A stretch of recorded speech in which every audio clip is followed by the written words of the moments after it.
Chris, Rasmus, thanks for joining us. This is after the Manchester derby. People have talked about Manchester United's season. We're coming to the end very much of the season.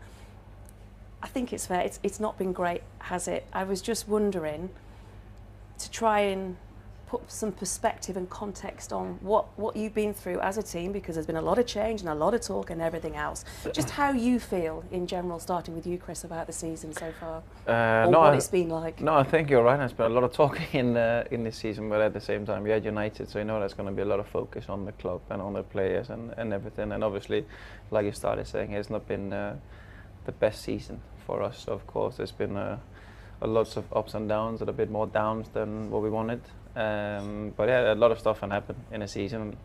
Take away the cup games, but then we're still in Europa League, which is our aim to push, and then at the same time for the league to continue that until the end. But obviously, it's been a season with ups and downs, yes. And being so young as you are, Rasmus, what would you say about what's been going on and how you have found it? Yeah, well, like Christian is saying, a bit ups and downs. Obviously, a bit more downs than ups. I think we can all agree on that.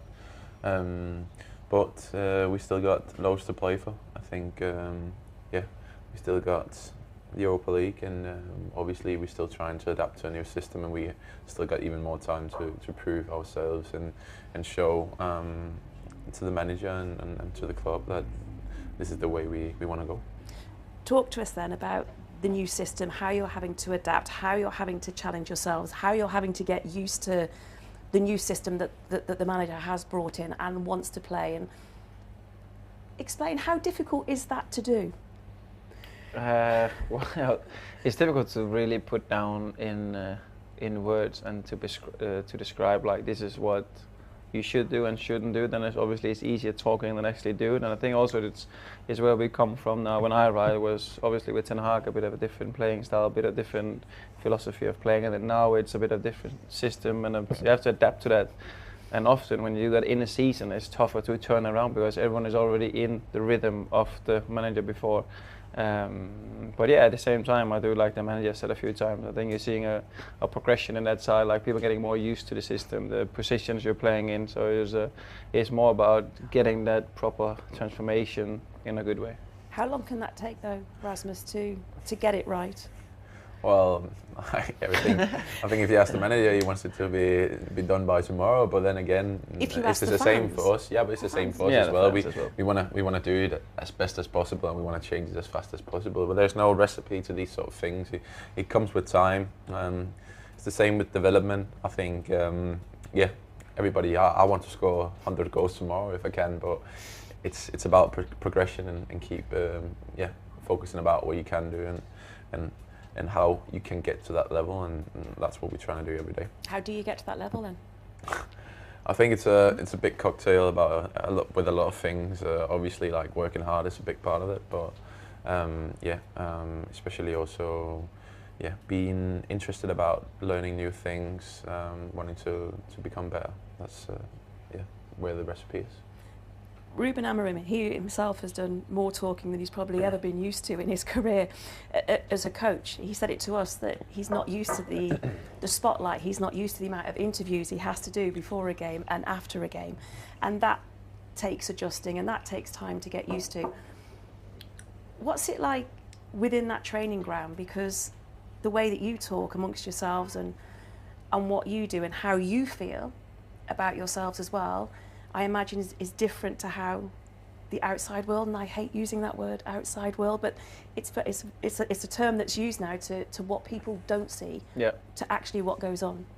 No, I think you are. It is like you're in your little bubble. It's like you're at the training ground and it's our bubble, and then obviously the season we're having, like you're saying, the people outside our bubble the perception is very negative on terms, so it's difficult also to read through what's happening outside and then still coming into training and being happy and being normal, and then obviously it takes something from you that you have to be aware of whatever is going on outside instead of just being happy inside and outside. But I think in our bubble we're just trying to we connect with each other with a good group, some lovely people in between, and everybody's really trying to work hard and change things as quick as possible. But sometimes it doesn't really happen as fast as you want. But no, yeah, we are in our bubble, and then it's about us to get everyone going and follow the bubble, really. Is it a good bubble? I think we're trying to build an environment now where we can grow and where we can develop ourselves. I think it's a very young group as well. Like so a lot of young people and young players coming through now, which is sort of we're helping each other. The competition getting sharper, and it helps each other to make us better. And then obviously it's important to have them players like Christian and a little bit older players who can get through that experience that they got, and yeah. I loved it, like that, like them players, like Christian. Yeah. No, he's yeah, he's. We know what you mean. He's experienced now, and so he got loads of years in the Premier League. I think he rounded 300 games. I can't even remember. When was it? 2-3 weeks ago. Yeah. So yeah, it's a man with a lot of experience and a lot of football years. How much has he helped you though, Rasmus? Well, since you came to Old Trafford, because you've won the FA Cup. Yeah. So you came here. You won a trophy in your first season. Yeah, definitely. I think Christian's been great. He's done it in a calm way. He's not been like a father over me and said what to do and sort of things. But he's just sort of helped me settle, obviously. Helped me obviously where to live and these sort of things. But he's also been great at just approaching me at the right times, but also giving me the input that if he could see that I needed it sometimes, but without like sort of totally, because I think it's also I gotta find my own way sort of. So he's been great at understanding when to sort of help me and when just to lead me and sort of find my own way, if you can put it that way. That helped me a lot. So is it tough to find your own way? What do you want me to say? I don't know. I mean, are you still looking? Are you still looking? Yeah, again, I think you are looking.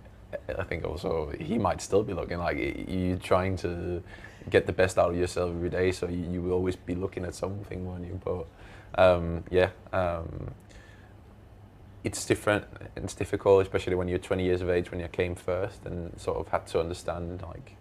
Obviously the group, but also the environment and the pressure of being a Man United player, and that sort of way I had to find myself. But he's also been helping me a lot. Christian, that's just it, though, isn't it? People talk about finding yourself or the Manchester United way. It's such a high-profile club. The intensity, the spotlight is so bright. It's hard to adjust, and also coming to a club that isn't being as successful as it wants to be.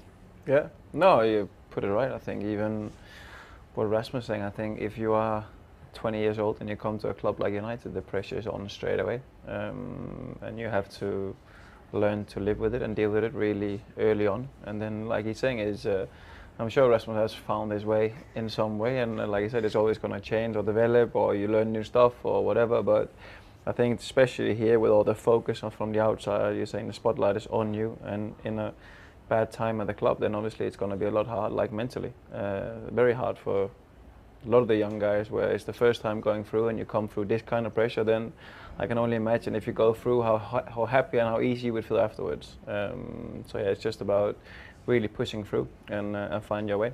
Yeah, but it comes down to also like I knew that was part of the package when I signed. You know, it is what it is. Like it's part of the story of being a Man United player. You get criticised if you're not performing to the level, and if you're not up there where the club wants to be, which is completely fair. But like Christian's also saying, you can't really get too like emotionally like you can't get into a whole sort of thing. You need to keep yourself sorted and get. And find your own way to perform, and that's what we're here for. As a fan, does it make it harder for you because you support the team that you want the most successful, as well as playing for that team as too?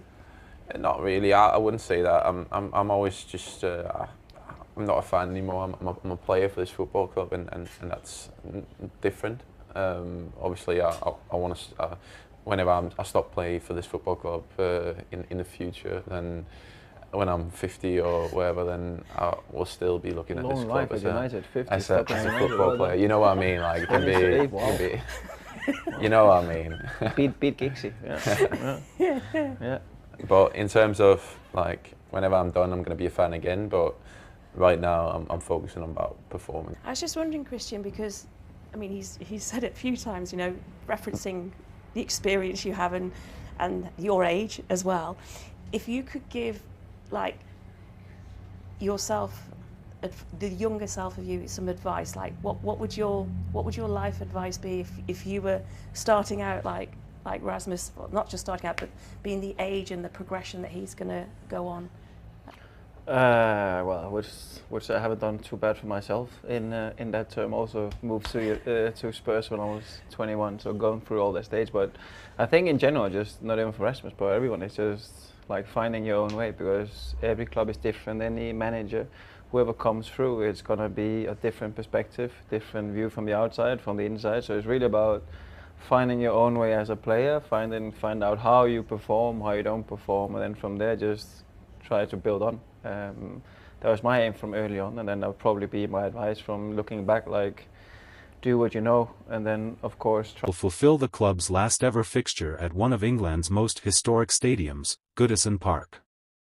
The Reds lost 1-0 at Tottenham Hotspur in our most recent Premier League fixture, but Amorim hopes to have 3 absentees from that game available for selection on Saturday: Christian Eriksen, Manuel Ugarte and Lenny Yoro. Asked at the start of the press conference whether it had been a better week, in terms of the health of his squad, Ruben replied yes, because we don't lose players. We recover players. Chris, Manu and Lenny return, and, with Chris, it was a misunderstanding. I want to be really clear on that also, because of Chris. He's healthy and ready to play for many years in a high level. It's just my limitations explaining the injuries. I want to make this really clear. Questioning then moved on to the Reds' other injured figures, most notably, Ahmad, Toby Collier, Kobbie Mainoo, Mason Mount and Luke Shaw. It's hard to know about the others, he admitted. Ahmad is for a long time. I think Mason Mount continues to make his recovery. Luke Shaw continues to make his recovery. I don't have a day for his return. Toby Collier seems to be the closest one, but not now. Kobbie Mainoo is recovering. We have to adapt to use the players we have for the schedule. Altay Bayender is making a recovery, Tom Heaton is making a recovery, Amorim continued. Again, I don't have a day, but they are recovering. Everton vs Man United prediction: David Moyes to inflict further woe on former club. There will be no divided loyalties for the former United boss, who left Everton in 2013 to replace Sir Alex Ferguson at Old Trafford, only to be sacked less than 12 months later. Now his Everton side sit 1 place and 1 point above the Red Devils after securing 4 wins and a draw from their last 5 league matches. United, on the other hand, have won just 2 of their last 9 matches, against Southampton and Fulham, but go into the game on the back of defeats to Crystal Palace and Tottenham.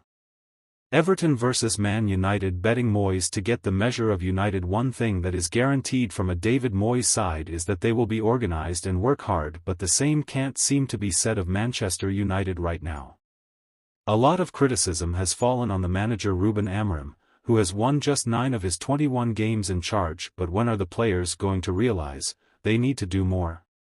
The same players failed under the previous manager Erik ten Hag, and some of them continually disappointed under Ralf Rangnick and Ole Gunnar Solskjaer before them. It's always easy to blame the manager, and of course, it's easier to get rid of them than players on 5-year contracts, but right now it's hard to see how anyone could improve United.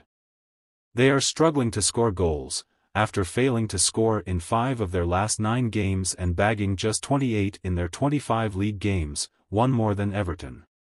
But they have conceded 4 more, and the Toffees have kept 9 clean sheets this season, which is just 1 less than both Liverpool and Nottingham Forest, who have the most with 10. It's been a long time since the football betting sites had Everton as the favourites to beat United, but they are offering 138 on David Moyes' side taking all 3 points. You can get 19.10 on a United win and 94 on a draw. United have won the last 6 meetings between the two sides, including the last 2 matches at Goodison Park. Last season, goals from Alejandro Garnacho, Marcus Rashford and Anthony Martial earned them a 3-0 win, and we all know that only one of those players is still at United now. The season before, the visitors came from a goal down to win 2-1 thanks to goals from Antony and Cristiano Ronaldo. Everton's last home win over United came in April 2022 when Anthony Gordon scored the only goal of the game to secure all 3 points. As Everton boss David Moyes only managed 3 wins over United in 24 attempts between 2002 and 2013, but the best came